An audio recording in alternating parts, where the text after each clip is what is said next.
Hi friends, myself Dr. Surbi Arya. I am a consultant gynec endoscopic surgeon, high risk and fertility specialist. आज हम endometriosis के बारे में बात करने वाले हैं. So let us know what is endometriosis. Endometriosis is a disease जिसमें यूट्रस की इनर लाइनिंग के endometrial cells यूट्रस के बाहर जैसे पेल्विस एंड सराउंडिंग एरिया में डिपॉजिट होते हैं. इसे एंडोमेट्रियोसिस कहा जाता है. मोस्ट कॉमन जगह जहां पे एंडोमेट्रियोसिस देखा जा सकता है that is ovary, tubes, pouch of Douglas, आंतड़ों के आसपास, पेशाब की नली के आसपास, पेशाब की थैली में, या फिर यूट्रस को सपोर्ट करते हुए यूट्रोसेक्टल लिगामेंट्स के आसपास देखा जा सकता है.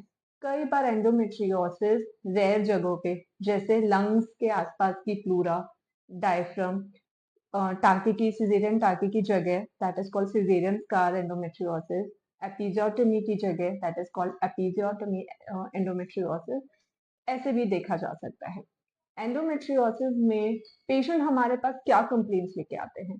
देखिए, पेशेंट्स को कई बार इनफर्टिलिटी रिलेटेड इश्यूज रहते हैं, पेशेंट कंसीव नहीं कर पाते, पेशेंट को पीरियड्स के टाइम बहुत ज्यादा पेन रहता है जिसे हम लोग डिस्मेनोरिया कहते हैं, रिलेशन रखने में पेन रहता है जिसे डिस्पेरियूनिया कहते हैं.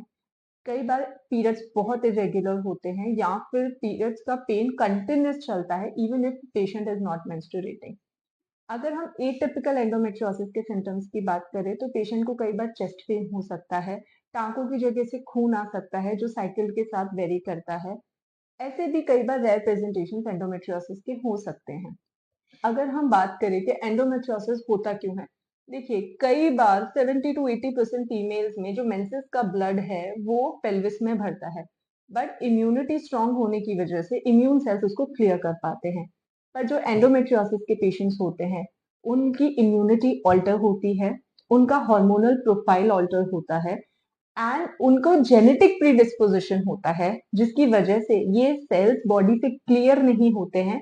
इनफैक्ट बॉडी इनको अटैक करके इनको क्लियर करने की जगह इनको प्रोलिफरेट करती है, सेल्स बढ़ते हैं और हर जगह चिपकना चालू होते हैं जिसकी वजह से पूरी बॉडी में फाइब्रोसिस हो जाता है एंड सब चीजें आपस में चिपक जाती है. जैसे गर्भाशय के साथ आंतड़ों का चिपक जाना, पेशाब की नली का चिपक जाना, दोनों अंडाशय और नलिका गर्भाशय के साथ या आंतड़ों के साथ चिपक जाना, ये बहुत कॉमनली एंडोमेट्रियोसिस में देखने मिलता है. हम डायग्नोस कैसे कर सकते हैं एंडोमेट्रियोसिस को? एक बहुत अच्छा transvaginal ultrasound which is done by an expert can give you a lot of idea about the location and the severity of the disease. Also कई बार हमें MRI pelvis का भी सपोर्ट लेना पड़ता है to support our diagnosis.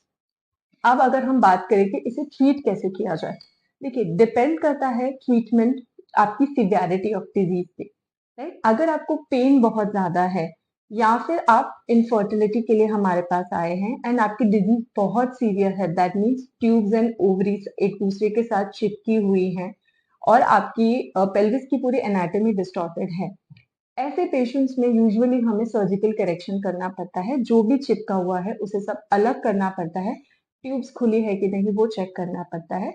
उसके बाद आप अपने चाइल्ड बेयरिंग में प्रोसीड कर सकते हैं. कई बार पेन इतना ज्यादा सीवियर होता है, बहुत बड़े बड़े एंडोमेट्रियोमास होते हैं, सब कुछ अंदर चिपका हुआ होता है, बट पेशेंट की फैमिली कंप्लीट होती है. ऐसे पेशेंट्स को हम कंप्लीशन सर्जरी एडवाइज करते हैं, that means uterus plus ovaries plus tubes सब कुछ रिमूव करवाना. उसके साथ साथ में जहां पे भी एंडोमेट्रियोटिस डिपॉजिट्स हैं उन सबको क्लियर करना पड़ता है. Ovaries, even if the patients age is less than 40, but अगर एंडोमेट्रियोसिस है तो ओवरीज को हम रख नहीं सकते बिकॉज उसकी वजह से डिजीज की रिकरेंस रेट बहुत ज्यादा है. अगर हमारे पास पेशेंट एक्सीडेंटल फाइंडिंग लेके आया है ऑफ स्मॉल एंडोमेट्रियोसिस, पेशेंट को कोई कंप्लेन नहीं है, पेन नहीं है, इनफर्टिलिटी नहीं है, ऐसे पेशेंट्स को यूजुअली हम फॉलोअप में रखते हैं. अगर डिजीज बहुत जल्दी प्रोग्रेस होती है तो ही हम उसका सर्जिकल मैनेजमेंट करते हैं. अब कई पेशेंट्स हमसे पूछते हैं क्या मेडिकल मैनेजमेंट पॉसिबल है एंडोमेट्रियोसिस का? सो सी फ्रेंड्स, मेडिकल मैनेजमेंट क्यों दिया जाता है एंडोमेट्रियोसिस में, पहले हमें ये समझना होगा. मेडिकल मैनेजमेंट के थ्रू हम ओवरीज को साइलेंट करते हैं, राइट? अगर एक टाइम लंबे समय तक अगर ये दवाइयां दी जाए तो पेशेंट्स को मेनोपॉज लाइक सिम्टम्स आने लगते हैं, जैसे पेशेंट्स के ऑस्टियोपोरोसिस के सिम्पटम्स आने लगते हैं जिसकी वजह से कैल्शियम लॉस हो जाता है हड्डियों में से and back pain, joint pain की प्रॉब्लम पेशेंट को एज से पहले ही चालू हो जाती है। कई बार पेशेंट को सिवियर हॉट फ्लशेस आते हैं, रिलेशन रखने में प्रॉब्लम होती है, वजाइनल ड्राइनेस हो जाती है। ये सारी की सारी प्रॉब्लम्स लॉन्ग लॉन्ग टर्म अगर ये मेडिसिन हम ले तो होती है। ये मेडिसिन सिर्फ और सिर्फ उन केसेस में दी जानी चाहिए जब पेशेंट ने सर्जरी कराई है एंड वो लोग कुछ टाइम चाहते हैं before they start to conceive. ऐसे पेशेंट्स में हम 2-3 मंथ्स टू 6 मंथ्स तक हम ये मेडिसिन ट्राई कर सकते हैं। कुछ ऐसे पेशेंट्स होते हैं जो मेनोपॉज के बहुत करीब हैं।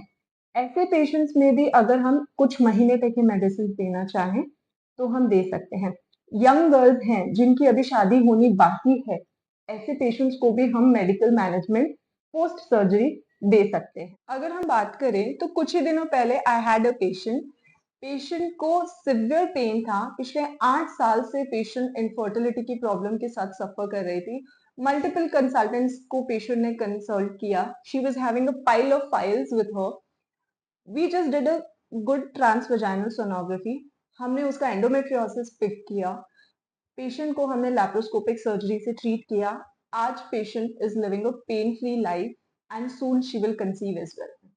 So guys, it is very important to know about your disease and you need to consult a specialist because not everybody knows and treats endometriosis. Thank you so much.